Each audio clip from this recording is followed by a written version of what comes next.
నువ్వు పోయితే దేవుణ్ణి చూడడానికి. అవునా కాదా? మరి ఎందుకు కళ్ళు మూసుకోవడం? అవునా కాదా? కళ్ళు తెరిచి కళ్ళ నిండా మనం దేవుణ్ణి చూసినట్టు మనకి ఎక్కడ తెలవాలి తెలుసా?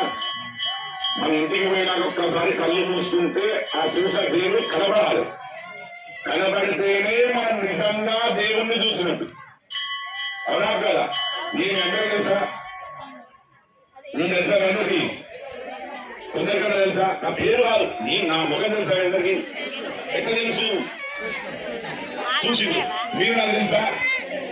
ఎందుకు తెలియదు? చూడలేదు. అవునా కదా? అంటే పెద్ద సంవత్సరం కళ్యాణానికి వచ్చి కానీ గుర్తుపడదా పట్టను? ఎందుకంటే 10 మందిలో గుంపులో పోయింది.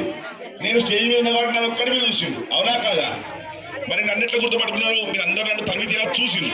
అవునా కాదా? మరి భగవంతుడు కూడా మనల్ని గుర్తుపడితేనే కదా మీరు ఎవరో తెలుసా ఆయనకు? ఎక్కడ గుర్తుపట్టాలి భగవంతుడు మిమ్మల్ని? ప్రత్యక్షంగా ఆయనకు సేవ చేసుకుంటే, ప్రత్యక్షంగా ఇలా జాతరలో కాకుండా ప్రత్యక్షంగా రోజు గుడికి వస్తే పరిచయం అవుతాడు. అయ్యో పలానా మమత రోజు గుడికి వస్తుందా, ఈమె మమత, ఈమె సరిత, ఈమె లలిత, ఈయన సీను, ఈయన రాము, ఈయన కృష్ణ అని దేవుడికి పరిచయం అవుతాడు. అవునా కదా? అప్పుడు పరిచయం భగవంతుడు ఏం చేస్తాడు?